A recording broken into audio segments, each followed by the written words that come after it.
Di suatu desa terdapat desa yang bernama Desa Jambu. Di desa tersebut penduduknya bermata pencaharian sebagai perkebunan atau petani. Di desa tersebut terdapat bukit-bukit yang di desa tersebut pada hari Minggu pada pukul jam 1 terdapat datanglah perawat dan petugas BNPB untuk melakukan penyuluhan tentang mitigasi pada bencana longsor. Seorang perawat dan seorang BNPB melakukan edukasi kepada masyarakat.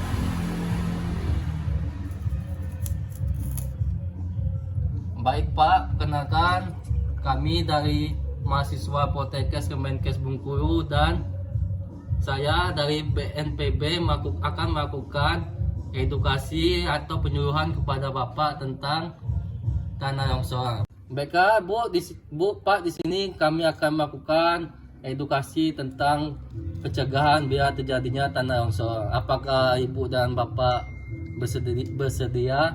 Baik Pak. Bersedia Pak.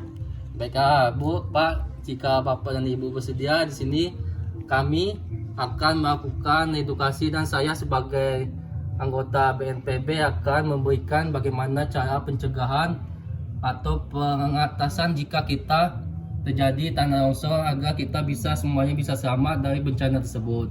Baik Pak. Bu, Pak, di sini saya akan menjelaskan terlebih dahulu. Bencana longsor itu diakibatkan karena terjadinya penebangan hutan liar secara maksimal sehingga bisa menyebabkan tanah longsor tersebut. Kenapa? Karena pohon-pohon yang besar itu bisa untuk mencegah tanah longsor agar tanah tersebut bisa ditopang oleh pohon-pohon. Baiklah, selanjutnya di sini saya akan menjelaskan bagaimana cara Bapak dan Ibu mencegah atau menghindari tanah longsor jika terjadi tanah longsor. Untuk pencegahan tanah longsor, kita harus melakukan penanaman sehingga pohon-pohon tersebut bisa mengatasi atau menahan pada saat terjadinya tanah longsor. Yang kedua yaitu kita harus melakukan penataan tempat tinggal. Jangan tempat tinggal kita terlalu dekat dengan daerah pegunungan sehingga jika terjadinya hujan deras atau badai atau hujan yang terus-menerus, kita tidak kena dampak dari tanah longsor tersebut akibat dari pengurasan yang terjadi oleh air tersebut. Baiklah, di sini pada Bapak dan Ibu, apakah sudah mengerti yang saya jelaskan tadi? Apa itu yang tadi saya jelaskan untuk bagaimana pencegahan biar tidak terjadi tanah longsor. Lalu pencegahan lainnya bisa Bapak lakukan dengan cara kita memberikan pembatas di pinggir jalan sehingga tanah longsor tersebut bisa terhenti dan tidak langsung mengarah ke tempat warga. Baiklah, selanjutnya kita harus mengetahui apa saja tanda-tanda yang terjadi jika terjadi tanah longsor. Baiklah, di sini saya akan menjelaskan tanda-tanda yang mungkin terjadi jika tanah longsor, yaitu yang pertama pasti akan terjadinya hujan deras. Jadi jika terdapat hujan deras maka kita harus siaga agar kita bisa langsung siap jika terjadinya tanah longsor. Yang kedua yaitu terdapatnya tanah-tanah yang turun dari atas ke bawah, itu bisa saja menyebabkan tanah longsor. Yang ketiga yaitu terdapatnya banyak pohon-pohon yang jatuh atau pohon-pohon yang tumbang akibat hujan yang deras atau tidak kuatnya pohon tersebut menahan tekanan dari tanah tersebut atau dari hujan tersebut. Baiklah, kepada Ibu dan Bapak, apakah sudah paham atau ada yang ingin ditanyakan? Sudah paham Pak. Paham Pak. Baiklah, jika Ibu dan Bapak sudah paham, di sini saya membawa rekan saya yaitu perawat untuk memberikan edukasi apa saja yang terjadi jika terjadi tanah longsor dan apa saja penyakit yang bisa timbul akibat tanah longsor tersebut.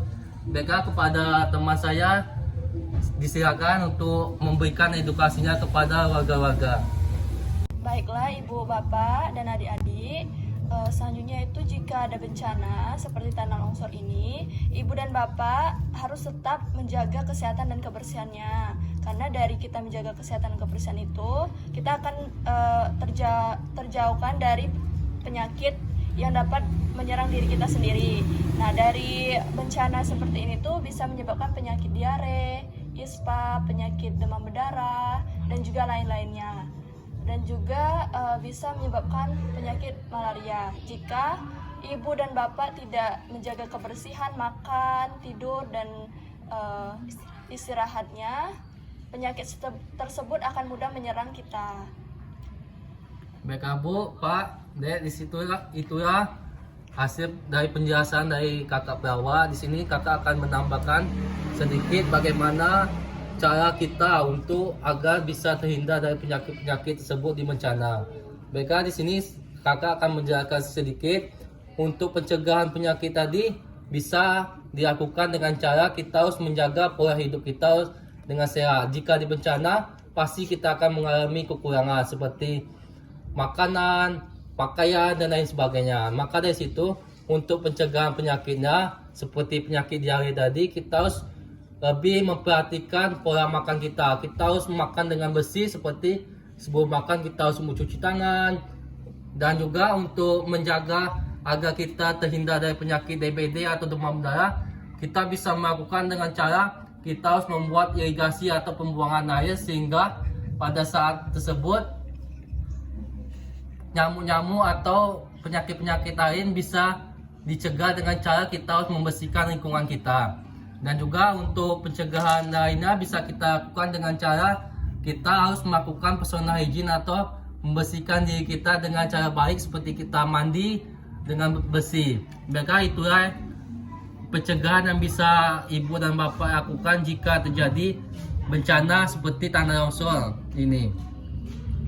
Baik Bu, di sini jika terjadi bencana kita harus pergi ke titik kumpul yang telah kami buat di sekitaran desa ibu. Baik Bu, itulah penjelasan dari kami untuk mengatasi pencegahan tanah longsor, dikarenakan di daerah ibu ini merupakan daerah yang rawan tanah longsor, dikarenakan daerah ibu ini dekat dengan bukit-bukit.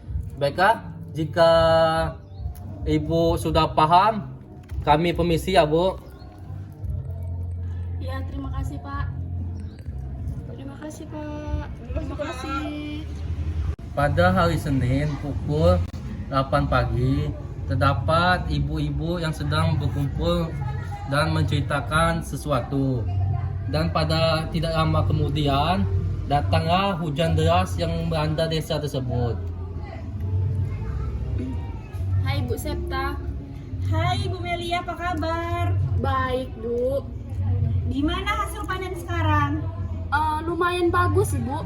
Bagus ya Bu? Iya. Kalau panen saya tahun ini agak kurang Bu. Kenapa tuh Bu? Ini sering hujan belakangan ini. Jadi mungkin panen Ibu tuh sering busuk ya Bu? Iya Bu. Oh iya ya Bu, kenapa ya sekarang tuh minyak udah mahal ya karena bencana buruk ini ya Bu ya? Iya Bu. Ya saya kemarin tuh beli nggak ada di arah situ tuh. Bisa jadi karena hujan ini Jeng. Oh iya, ya kan hari ini juga cuacanya buruk sekali ya Bu ya? Ya warungnya udah banyak yang tutup. Cabai juga mahal loh. Berapa kini cabai harganya? Selama mereka berbincang, datanglah seorang bapak menghampiri atau melewati ibu-ibu tersebut. Hei Pak Mamat, mau kemana? Mau ke sawah ini Bu. Hati-hati Pak, hari cuaca buruk. Ya Bu, hari ini nampaknya mendung. Nah kan Pak ada petir. Tidak lama kemudian setelah ibu-ibu tersebut berbincang, turunlah hujan yang deras. Dan ibu-ibu tersebut mengajak untuk kembali ke rumah masing-masing. Nak, pulang nak, hari udah mau hujan. Pulang. Mama mau mandi hujan, Ma. Jangan, hari udah mau hujan, pulang. Mama. Lintah kat jemuran. Lama setelah hujan deras pun turun, terdapatlah tanda-tanda bahwa akan terjadinya tanah longsor yang ditandai dengan tanah-tanah mulai turun ke daerah penduduk. Dan tidak lama kemudian tanah longsor pun menghantam desa tersebut.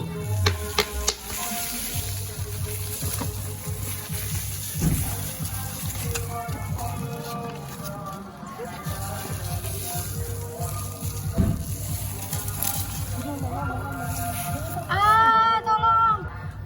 Mama. Dek, sini deh, dekat. Takut, Ma. Sini, sini. Dek, sini jalan. Ma, takut, Ma.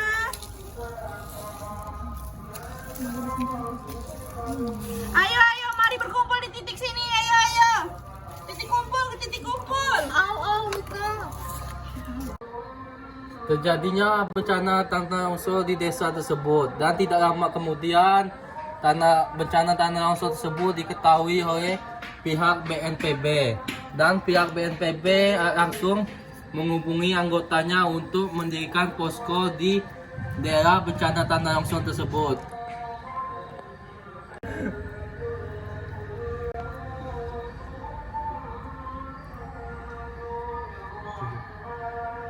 Setelah didirikannya posko BNPB dan anggota BNPB dan juga terdapat perawat yang bertugas melakukan bantuan pada saat mencari korban-korban bencana dan dibantu oleh tenaga bantuan seperti TNI dan polisi untuk mencari korban-korban bencana akibat tanah longsor tersebut.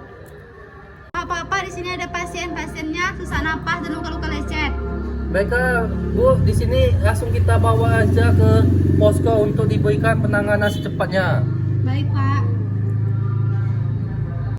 Setelah perawat dan petugas TNI dan polisi melakukan evakuasi pada korban bencana, maka pihak BNPB melakukan distribusi bantuan berupa pakaian dan makanan kepada warga-warga. Dan lalu pihak BNPB dan perawat memberikan edukasi kepada warga agar tetap tenang dan tetap menjaga kesehatannya sehingga tidak terjadinya penyakit tambahan. Bu, gimana Bu rumahnya, Bu? Bu, rumah saya ya, Bu. Rumah Ibu Ida gimana ya, Bu? Hancur, Bu, rumah saya. Udah berkeping-keping. Tidak lama kemudian setelah warga-warga melakukan ngobrol atau membicarakan tentang bencana yang merusak rumah atau fasilitas mereka, datanglah seorang anggota BNPB memberikan penjelasan kepada warga-warga tersebut. Bagaimana keadaannya, Bu? Rumah saya hancur, Pak. Anak saya nggak tahu kemana. Baiklah, Bu. Ibu harap tenang, jangan cemas. Di sini kami telah memberikan bantuan berupa bantuan makanan, bantuan distribusi pakaian, alat mandi Ibu sehingga ibu-ibu dan bapak-bapak bisa mengatasi jika terjadinya suatu kelaparan atau penyakit jika akan timbul. Maka ibu-ibu dan bapak-bapak harus melakukan menjaga kesehatan bapak dan ibu. Ibu harus makan dengan baik, sebelum makan harus menjaga kebersihan terlebih dahulu. Pakaian ibu-ibu dan bapak-bapak harus diganti. Dan kami telah menyiapkan posko tempat ibu dan bapak melakukan tidur atau beristirahat pada saat terjadinya bencana. Setelah beberapa hari terjadinya bencana, pihak warga dan BNPB dan dibantu oleh TNI dan polisi membantu warga untuk memperbaiki kondisi rumah yang hancur akibat dari bencana tersebut. Tidak lama kemudian, setelah 1-3 hari, dan pihak BNPB, warga dan anggota polisi dan TNI telah melakukan pembuatan atau rumah layak untuk warga-warga untuk sementara waktu ditinggal oleh warga. Setelah fase pemulihan telah dilakukan, warga-warga desa tersebut telah berani atau telah melakukan aktivitas seperti biasa.